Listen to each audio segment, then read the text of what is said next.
ça nous met déjà dans l'ambiance de la paix, de la tranquillité que Dieu veut que nous ayons dans nos cœurs. Il dit, heureux les pauvres en esprit, heureux ceux qui recherchent la paix. Mais au-delà de ça, ce que je voudrais vous dire, c'est que n'oublions pas en ce jour d'adorer Dieu. N'oublions pas de lui dire à quel point il est grand, à quel point il est merveilleux. Et acclamons Jésus, acclamons le roi des rois. N'ayons pas peur de le faire. Disons-le ensemble, chantons-le ensemble. D'ailleurs, j'espère que vous n'êtes pas gênés de le faire. Quand on va dire acclamons Jésus, on va taper des mains, comme ça, d'accord? Dans la chanson, quand on va dire acclamons Jésus, juste pour cette phrase, on va taper des mains, d'accord? On essaie?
Aussi, à lui la majesté, à lui la puissance, l'honneur, la gloire, car il a vaincu sur la croix. Disons majesté, à lui la majesté. Chantons.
Louange à l'agneau, louange à l'agneau.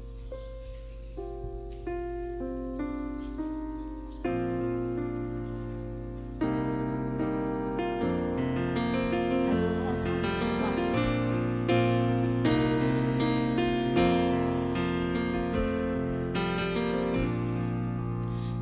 On y va? Louange à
soir Jésus.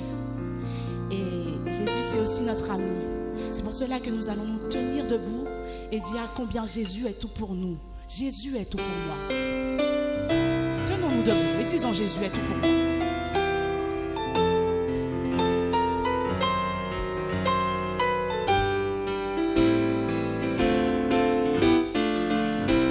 Jésus est tout pour moi. Jésus est tout pour moi. Il est mon seul bien. Il est mon seul bien. Jésus est tout pour moi. Un ami certain. Il a donné sa vie. Il a donné sa vie. Pour me sauver, pour te sauver. Pour me sauver. Jésus est tout pour moi. Jésus est tout pour moi. Dis-moi ce qu'il est pour toi. Dis-moi Ce qu'il est pour toi. J'étais mort et sans espoir. Tu m'as redonné la vie. J'étais pauvre, aveugle, nu. Maintenant j'ai ta grâce infinie. J'étais brisé, égaré.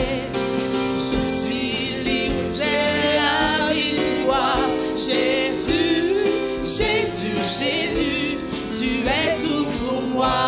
Dis donc, Jésus est tout pour moi. Jésus est tout pour moi. Il est mon seul bien.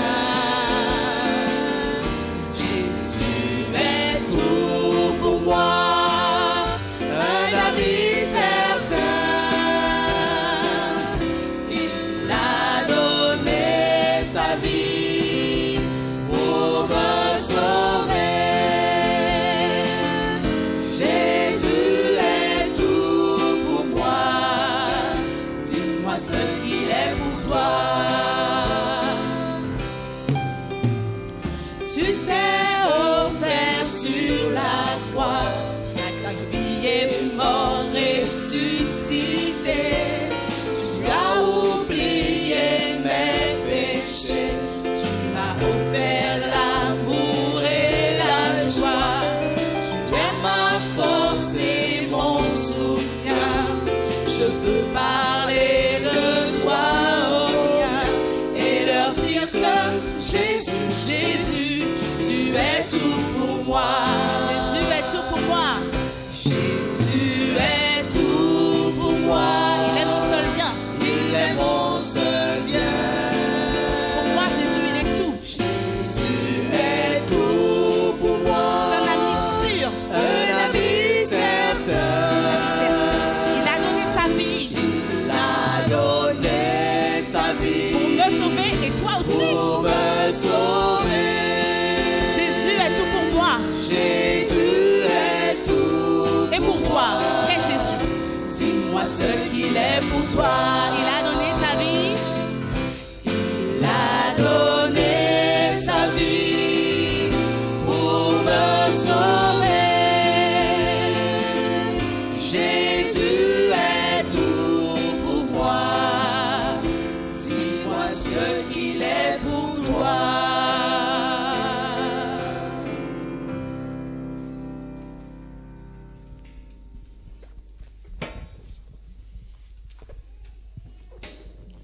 Jean 1, verset 7 à 10. Mais si nous marchons dans la lumière, comme il est lui-même dans la lumière, nous sommes mutuellement en communion, et le sang de Jésus, son Fils, nous purifie de tout péché. Si nous disons que nous n'avons pas de péché, nous nous séduisons nous-mêmes, et la vérité n'est point en nous. Si nous confessons nos péchés, il est fidèle et juste pour nous les pardonner et pour nous purifier de toute iniquité. Si nous disons que nous n'avons pas de péché, nous le faisons menteur, et sa parole n'est point en nous. Amen. Je vous invite à vous mettre, de rester debout pour la prière. Seigneur, merci pour cette semaine passée sous ta protection bénie. Et nous avons passé une bonne soirée. Bénis l'église, bénis les frères et sœurs. Donne-nous, pasteur, la sagesse et l'intelligence à prêcher ta parole ce soir. Au nom de Jésus et pour ta gloire. Amen.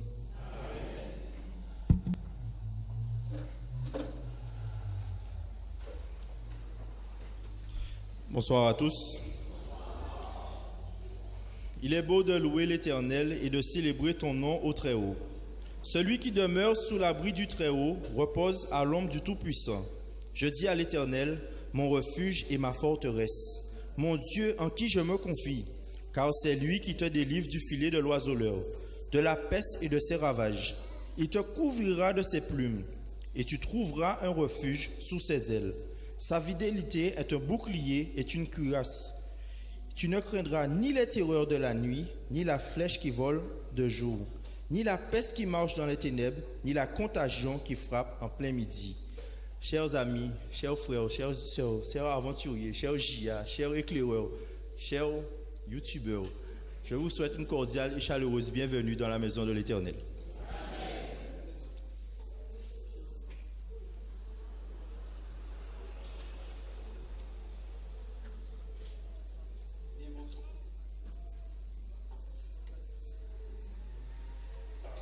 Bien bonsoir à tous et joyeux et bon sabbat à chacun d'entre vous.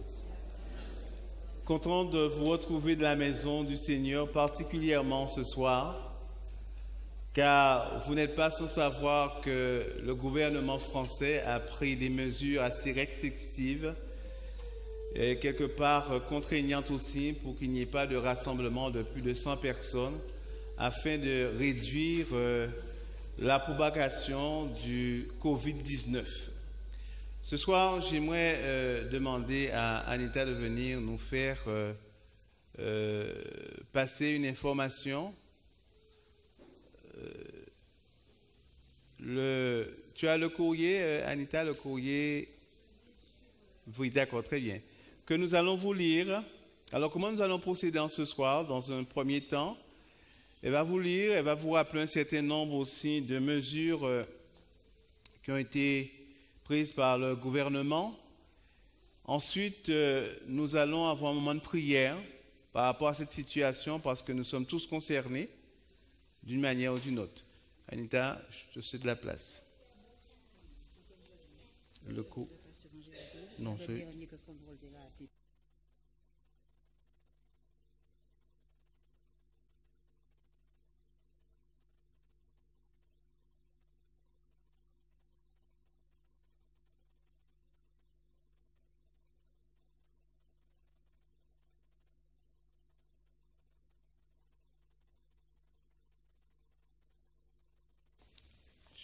Tu mets dans l'autre sens. Et là.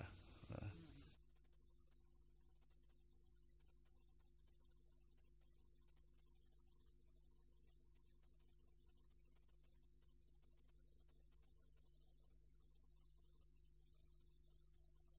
Je vais vous lire le dernier courrier qui est arrivé de notre secrétaire général exécutif de l'Église adventiste suite au courrier du président de l'Union et au courrier du président de l'Église adventiste.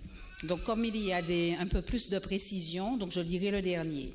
Chers frères et sœurs, conformément au communiqué de l'Union des Antilles et de la Guyane française visant la fermeture provisoire des lieux de culte à partir du samedi 14 mars 2020 inclus, donc demain, tous les programmes officiels inscrits à l'agenda des sections locales sont momentanément suspendus. Afin de garder le lien et la pratique de la foi, nous mettons en place un programme alternatif qui sera diffusé dès le samedi 14 mars 2020 à 9h, à la fois sur les ondes de la radio Vie Meilleure 93.3 et en live vidéo sur la chaîne RVM 93.3 YouTube.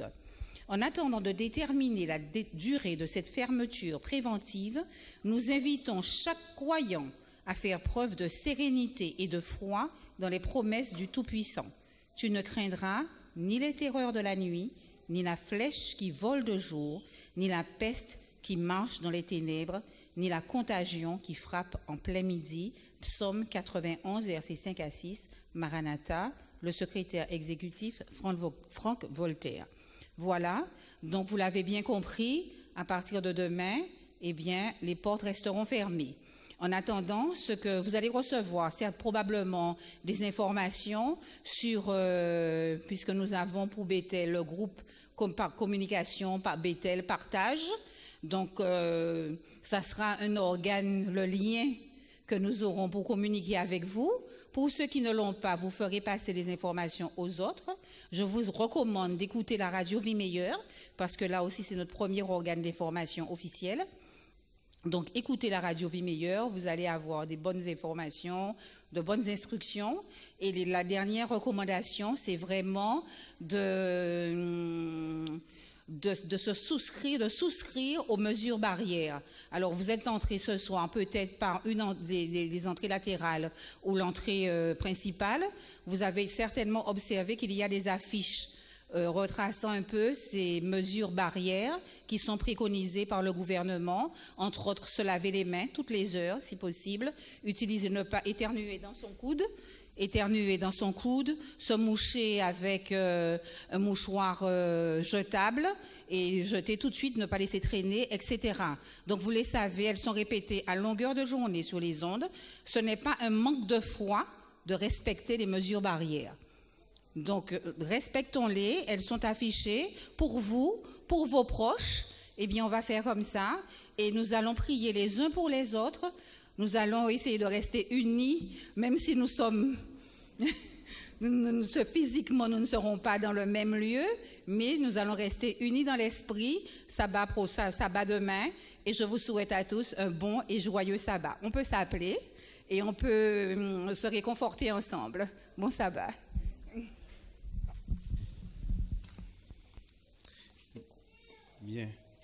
Bien, vous comprenez que en situation de crise, il faut prendre aussi des mesures d'urgence afin de pouvoir protéger les uns et les autres. Et surtout, il faut savoir que respecter les mesures barrières, c'est être un bon citoyen. Bon citoyen. J'ai envie de vous serrer dans mes bras.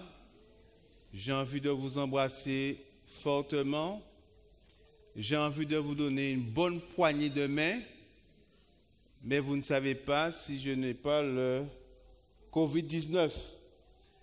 Donc, si vous voyez que je vais le faire, arrêtez-moi. Parce que, attention, respectons les mesures barrières. Et on peut penser que ce sont des mesures anodines de moindre importance, mais il faut savoir que ça permet de réduire considérablement la propagation de la maladie. Donc, que nous puissions être de bons citoyens, parce que le chrétien est un bon citoyen. Amen. Jésus a dit de rendre à César ce qui appartient à César. OK?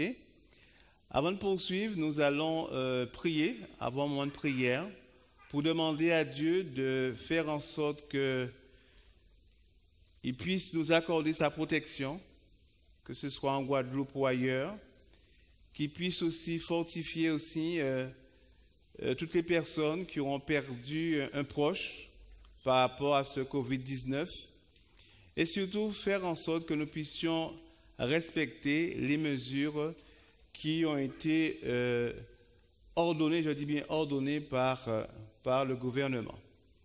Donc je vous propose de prier dans votre cœur, on va se mettre à genoux et nous allons prier pour demander à Dieu véritablement d'être à nos côtés, de veiller sur nous, de conduire aussi les scientifiques afin qu'ils puissent trouver un antidote par rapport à ce virus, car nous sommes tous concernés. Mettons-nous à genoux et prions. Individuellement.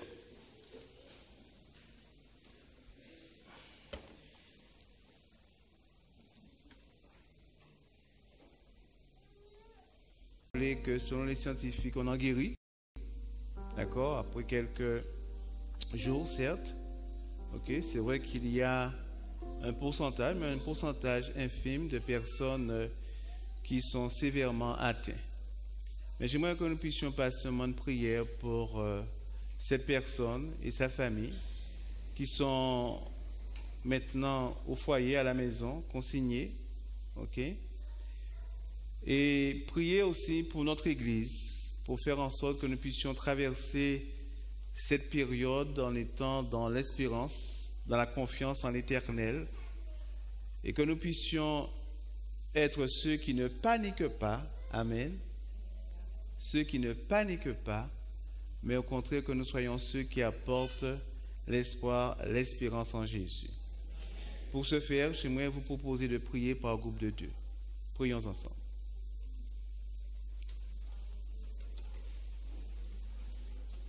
On reste là, à toi. Ah, tu parles? D'accord, ok. Il part, il nous quitte.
Que ce soir, nous clôturons notre semaine de prière de la jeunesse. Demain, nous n'allons pas nous rencontrer par ici pour les raisons énoncées en préliminaire.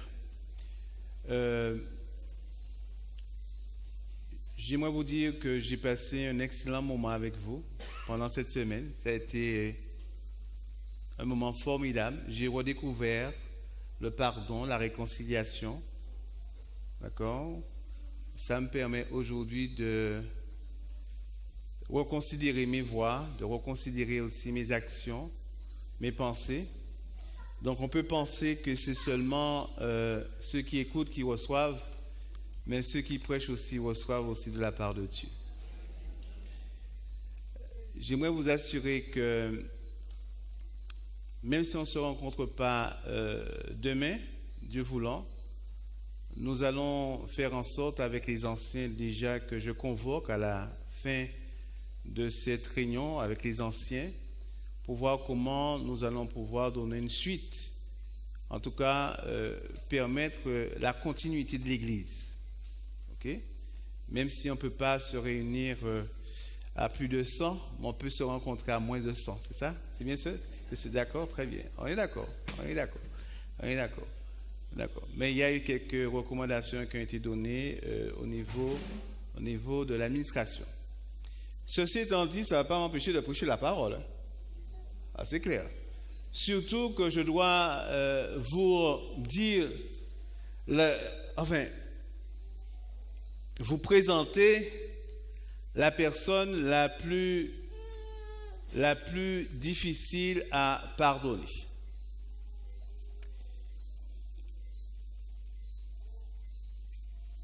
Prions ensemble.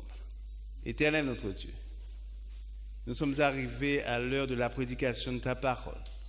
Nous avons besoin de t'entendre nous parler et surtout de nous réconforter en ce soir. Nous avons besoin de consolation venant de toi, car nous croyons que tu es le seul véritablement capable de faire en sorte que nous soyons en paix avec toi. Merci déjà de pouvoir te révéler à tes enfants.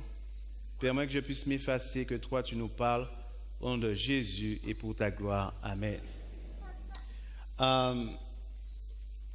Derrière la voiture, tu verras un paquet, un sac. Prends-le pour moi, s'il te plaît. Alors, la personne la plus difficile à pardonner. Je dois vous dire que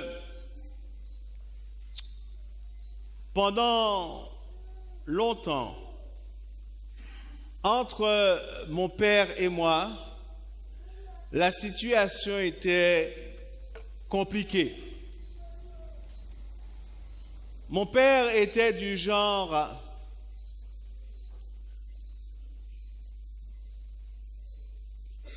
il sait tout. Mon père était du genre il comprend tout. Et vous savez une chose, c'est que quand vous êtes enfant et que votre père vous laisse à comprendre qu'il sait tout, vous avez encore la possibilité d'accepter. Mais quand vous devenez adolescent, il y a une confrontation entre le c'est-tout de votre père et votre c'est-tout. Parce que vous commencez à réfléchir et à réaliser un certain nombre de choses.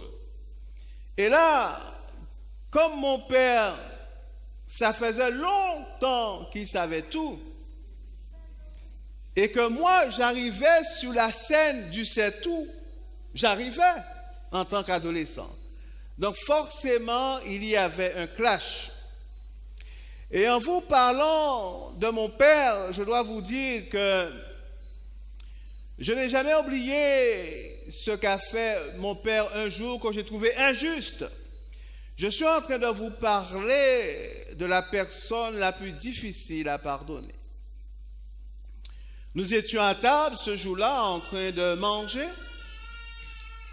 une bonne soupe pour mon père, mais pas pour moi. Il fallait autre chose. Et alors que je fais l'effort pour manger la soupe,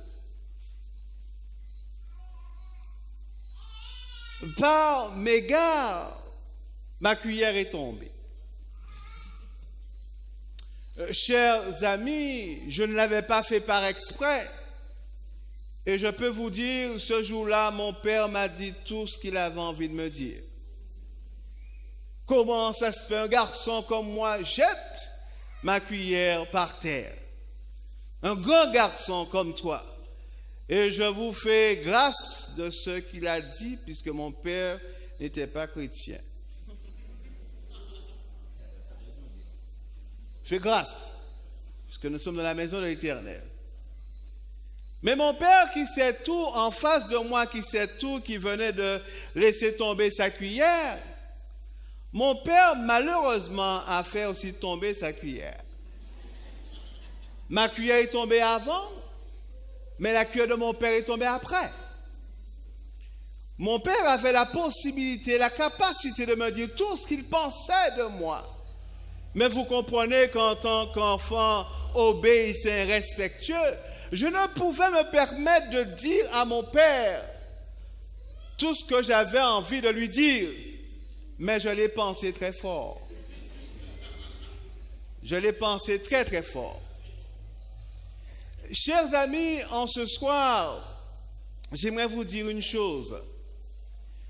Mon père n'est pas la personne la plus difficile à pardonner. La personne la plus difficile à pardonner, je vais vous la montrer. Je vais vous la montrer. J'espère que je ne l'ai pas oublié. Ah oui, je l'ai repris. Tant pis. Quelqu'un a un miroir? Est-ce que quelqu'un a un miroir? Oui, tu as un miroir. D'accord, très bien. J'ai pris le miroir pour faire quelque chose et je ne l'ai pas remis dans le sac. Tu as un miroir. Il faut que tu trouves le miroir, puisqu'il est au fond du sac. D'accord? Je vais vous montrer la personne. D'accord, ok, très bien. On a trouvé un miroir. Je vais vous montrer la personne la plus difficile à pardonner. D'accord? Je vais vous montrer la personne la plus difficile à pardonner.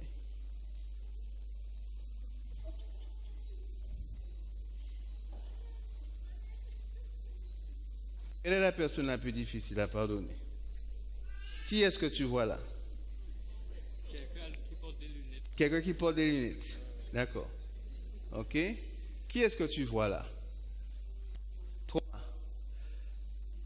La personne la plus difficile à pardonner, c'est toi-même. Eh oui. Nous avons plus de problèmes à nous pardonner que Dieu n'a de problèmes à nous pardonner. Nous avons plus de difficultés à nous pardonner que Dieu n'a de difficultés à nous pardonner. En d'autres termes, ce que je suis en train de vous dire en ce soir, c'est que les bras du Seigneur sont plus ouverts que les nôtres pour nous recevoir que nous-mêmes nous sommes disposés à nous recevoir. En tant qu'être humain, vous savez, nous aimons être dans la victimisation. Ah oui, on aime dans la victimisation. On aime s'auto-flageller. Parce que ça nous donne un certain réconfort. Et je vais vous dire au moins 3 raisons pour lesquelles nous avons des difficultés à nous pardonner. La première raison, c'est que certaines fois, nous sommes surpris de voir jusqu'où nous sommes prêts à aller. Nous sommes surpris certaines fois de voir jusqu'à quel point nous sommes mauvais. Hello. On est surpris de se voir. Et surtout lorsqu'on s'est dit, au grand jamais, je ne ferai cela. Nous sommes comme Pierre. Seigneur, si tout le monde te quitte, moi, pas moi, Seigneur. Je serai toujours à tes côtés. Mais quand le moment de l'épreuve, de la tentation arrive, nous abandonnons le Seigneur. Nous sommes surpris de voir jusqu'où nous sommes prêts à aller. Jusqu'où nous pouvons aller. À quel point nous sommes ancrés dans le mal. Et ce jour-là où la cuillère de mon père est tombée, je peux vous dire toutes les pensées qui m'ont traversé l'esprit. On n'a pas beaucoup de temps ce soir. C'est la première raison. La deuxième raison pour laquelle du moins on a du mal à se pardonner, c'est la raison sociale, la pression sociale, la pression des autres. Quand les autres nous disent, ou pas voir ça, on fait, ou pas ça, ou pas doit faire ça. Une pression sociale. Donc, naît en nous la honte, le découragement, et on se dit, si tout le monde me dit que c'est pas bon, s'il y a une telle pression, donc je ne peux pas me pardonner. Parce qu'il y a la pression sociale. Et je peux vous dire, je connais des jeunes qui sont venus me voir, qui m'ont dit, mais je ne peux pas me pardonner. Pourquoi? Parce que mes parents ne m'ont pas pardonné. Je ne peux pas me pardonner parce que mes amis ne m'ont pas pardonné. Je ne peux pas me pardonner parce qu'on me rappelle sans cesse ma faute. La pression sociale. Troisième raison pour laquelle on n'arrive pas à se pardonner, parce qu'on pense qu'il faut acheter le pardon. Il faut qu'on fasse quelque chose pour être pardonné de Dieu. Il faut que je montre à Dieu que je suis bon, que je suis gentil pour qu'il puisse me pardonner. On veut acheter le pardon de Dieu. On veut monnayer le pardon de Dieu. Et j'en connais certains qui se disent, ah oui, c'est comme un échange. Seigneur, si je fais ça, tu vas me pardonner. Et on fait un chantage avec Dieu. Laisse-moi te dire, le cœur de l'Éternel n'est que compassion, que miséricorde. Le cœur de l'Éternel n'est que bonté, qu'amour et que grâce. L'Éternel est prêt à te recevoir. Amen. Amen. Donc, pour ces trois raisons, on a des difficultés à se pardonner. Mais en ce soir, j'aimerais te dire une chose, au moins trois choses. Première des choses, c'est que tu es un avocat. Amen. C'est que tu es un avocat. Jésus est ton avocat. Le rôle de l'avocat, c'est de prendre ta défense. Quel que soit ce que tu aies pu faire dans ta vie, quand tu vas à Jésus, Jésus est ton avocat et il prendra ta défense. Le pasteur Bibrac peut ne pas prendre ta défense. Hello! Je peux ne pas prendre ta défense. Mais Jésus qui t'aime plus que toi-même. Amen. Jésus t'aime plus que toi-même. Il est ton avocat. Donc il est ton avocat. Il prend ta défense, mais attends la suite. Non seulement il prend ta défense, il intercède pour toi au ciel. Il dit, tu vois, Jacques, il a péché. Mais je suis un avocat. Comment tu t'appelles? Nestania. Maman. D'accord, très bien. Nestania. D'accord. Nestania. C'est joli, c'est beau, d'accord? Nestania. Quand tu pêches, hello. Quand tu pêches. Le texte dit, le texte que nous venons de lire dit très clairement, si tu dis que tu n'as pas de péché, tu es un menteur. Ça me rappelle ce bon ancien d'église qui est venu voir son pasteur. Pasteur, ça fait 2 semaines que je n'ai pas péché. 2 semaines. Mais il est heureux, il est content. 2 semaines qu'il n'a pas péché. Mais la question est la suivante. C'est que, pas la question, la problématique est la suivante. C'est que toi et moi, nous sommes des pécheurs. On pêche soit par omission ou par commission. C'est-à-dire tu peux omettre de faire quelque chose ou tu peux commettre quelque chose. Par conséquent, nous avons tous besoin de Jésus comme avocat. Donc Jésus est notre avocat. Il prend notre défense et il intercède aussi pour nous. Mes frères et mes sœurs, chers enfants et chers jeunes, je voudrais vous faire une révélation en ce soir.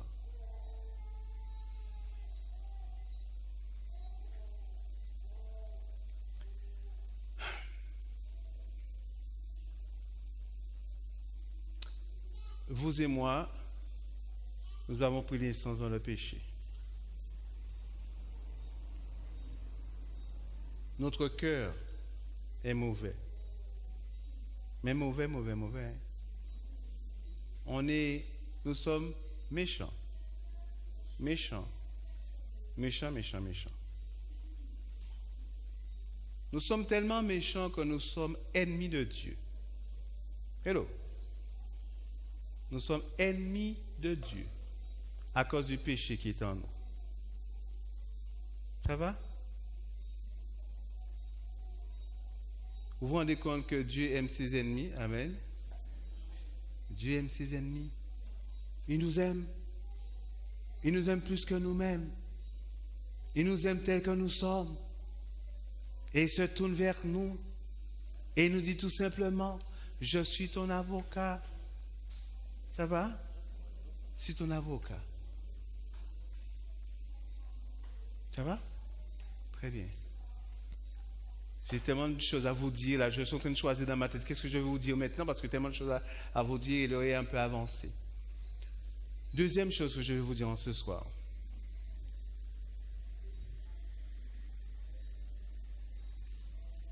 Jésus est mort pour tes péchés. Hello? Jésus est mort pour tes péchés, quels qu'ils soient. Je me rappelle de cette sœur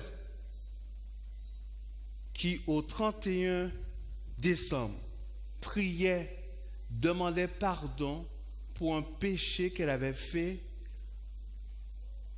au début de l'année. Vous vous rendez compte? Elle avait déjà demandé pardon à Dieu. Mais au 31 décembre, elle disait, Seigneur, je te demande encore pardon. C'est une offense à l'Éternel. C'est une offense à l'Éternel. Lorsque tu as demandé pardon à Dieu, tu es en train de reconnaître que Jésus est mort pour ton péché et qu'il l'a effacé. Il l'a effacé. Il l'a effacé. Il a enlevé. C'est une offense que tu fais à l'Éternel. Tu as demandé pardon, tu dois croire qu'il t'a pardonné. Et cette croyance est basée sur le Christ à la croix, qui est mort à la croix. Écoute-moi bien, lorsque tu acceptes le pardon, écoute-moi bien, lorsque tu acceptes le pardon qui vient de Dieu, lorsque tu acceptes la réconciliation qui vient de Dieu, tu déclares haut et fort que Jésus est mort à la croix. Mais quand tu remets en question ton pardon, quand tu remets en question ta réconciliation, tu es en train de nier le fait que Jésus est mort à la croix. Tu as déjà goûté au pardon de Dieu? Oui? C'est comment? C'est bon? C'est bon? C'est doux. Amen. Tu as déjà goûté au pardon de Dieu? D'accord, très bien. Tu as déjà goûté à la réconciliation avec Dieu? Très bien. Amen. Vous venez de déclarer haut et fort que Jésus est mort à la croix.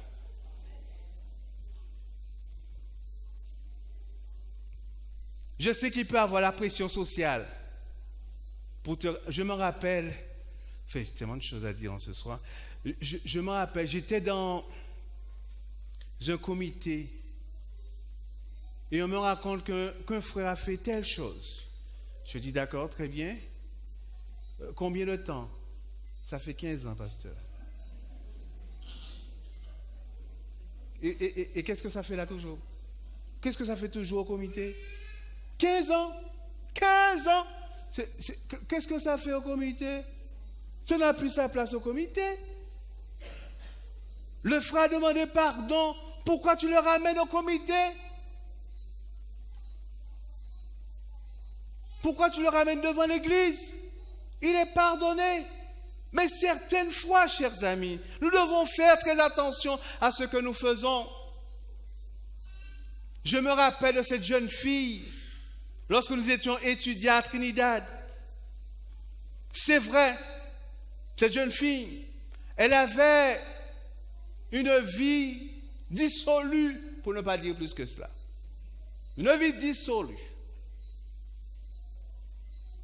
Les garçons se moquaient d'elle, puisqu'ils pouvaient faire avec elle ce qu'ils voulaient.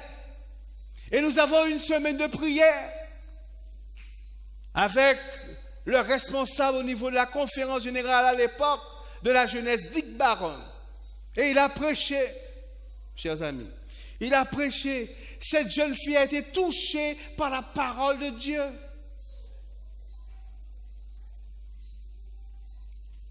Et elle a demandé pardon à Dieu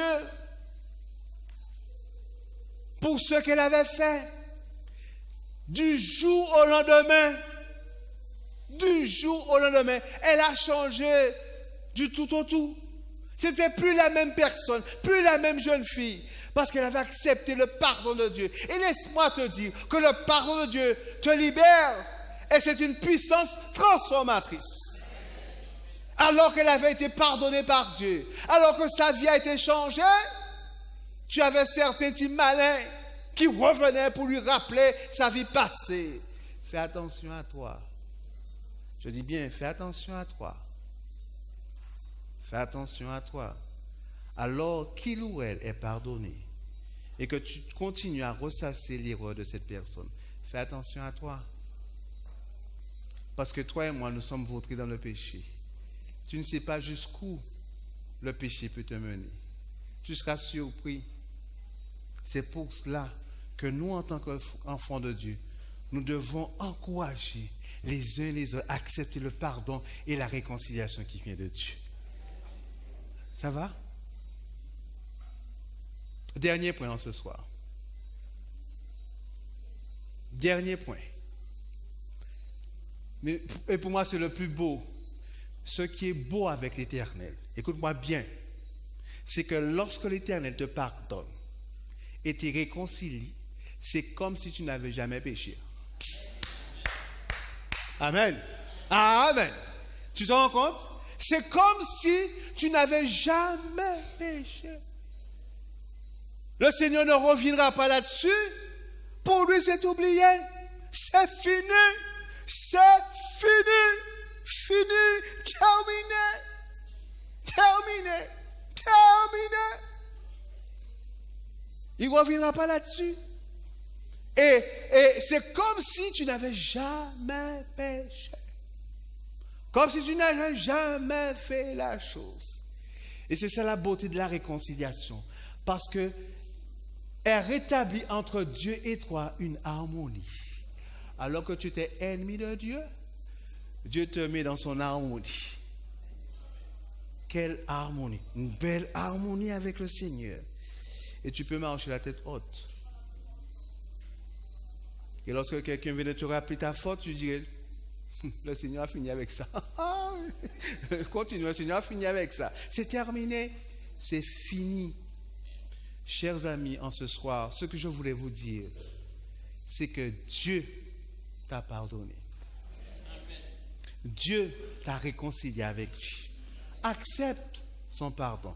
Que tu sois parent, que tu sois conjoint, que tu sois enfant, que tu sois jeune, la seule chose que tu as à faire, c'est venir devant l'Éternel et dire, Seigneur, pardon.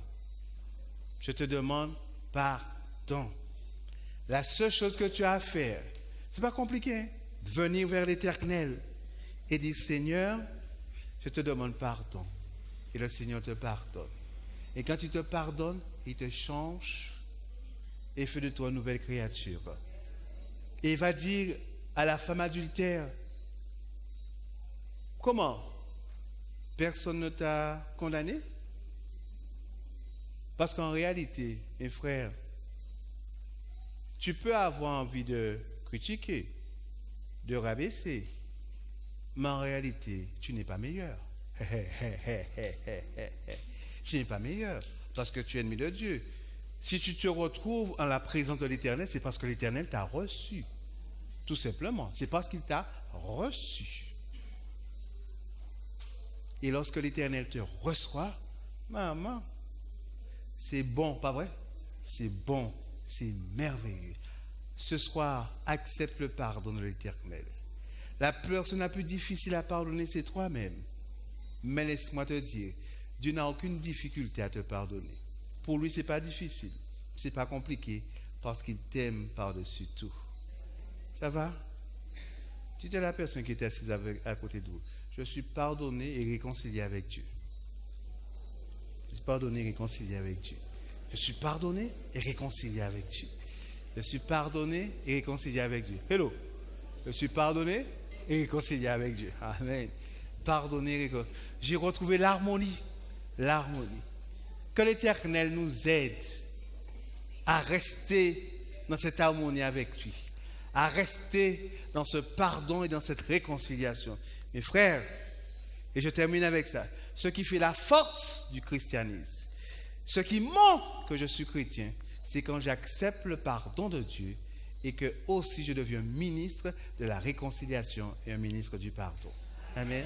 Je voulais vous inviter à prier. On va se mettre debout, on va chanter notre chant approprié pour terminer par la prière.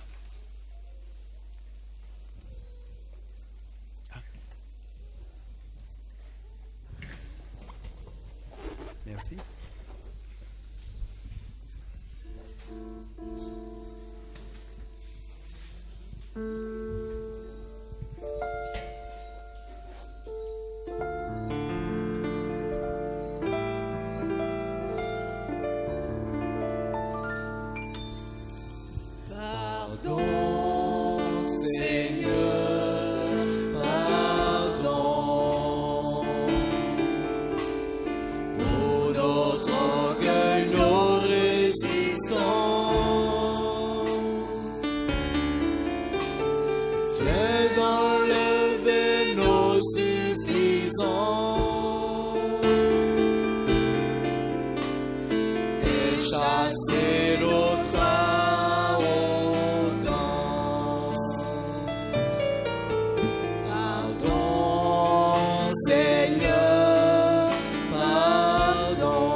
Changer nos cœurs si tu nos raisonnements obscurs. C'est la partie la plus importante, Seigneur. Oh, relève-nous, nous sommes tombés si bas.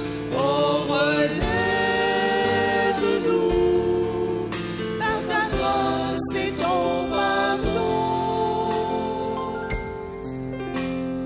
Et pitié de nous, nous nous humilions devant toi.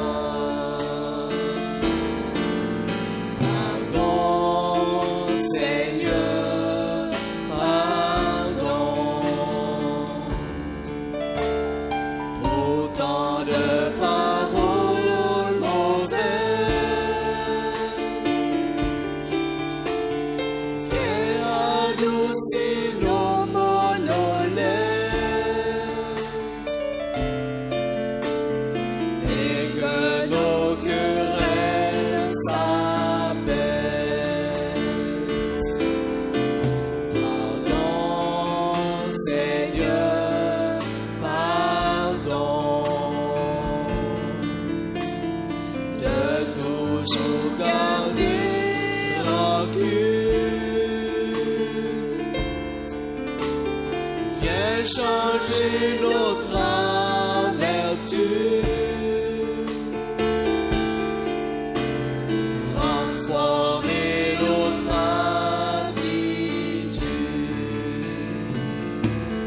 Oh, relève-nous, nous sommes tombés si bas. Oh, relève-nous, par ta grâce et ton pardon.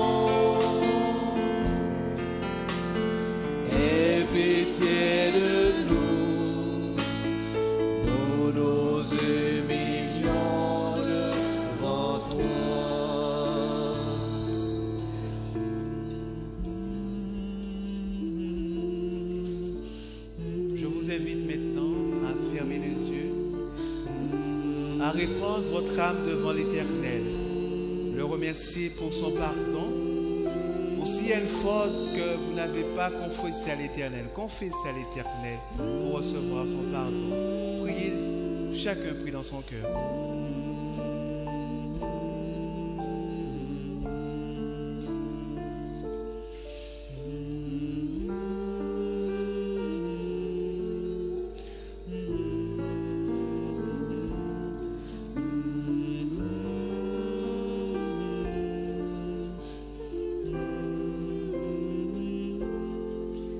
Éternel notre Dieu, en ce soir, nous répandons notre âme devant toi.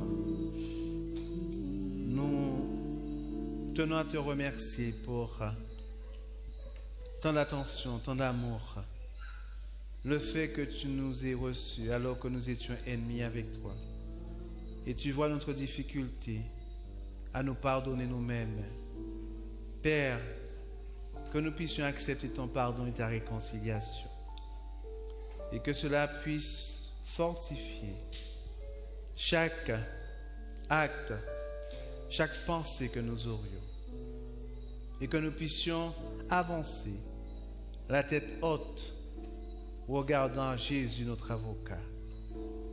Merci encore une fois de nous rappeler que tu es un Dieu qui est prêt à nous recevoir tels que nous sommes.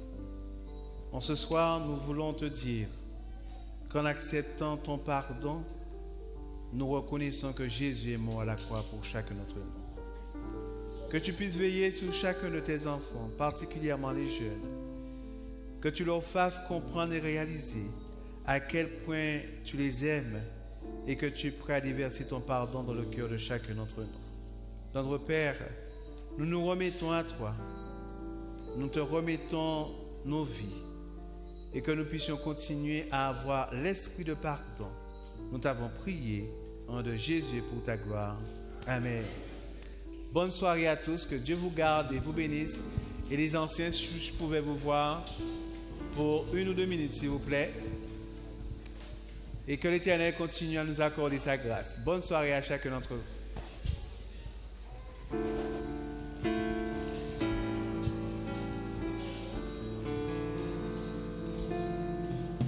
Pardon, Seigneur, pardon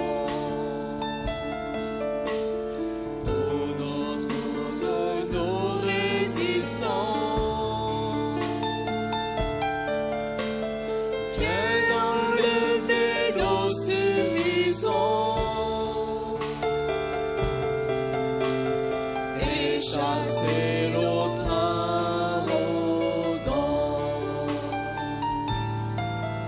pardon, Seigneur, pardon pour toutes nos pensées impures. Viens changer nos cœurs si durs, nos raisonnements obscurs.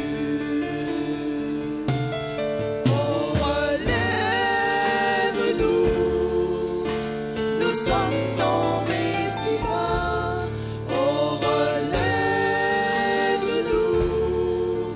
par ta grâce c'est ton pardon.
nous sommes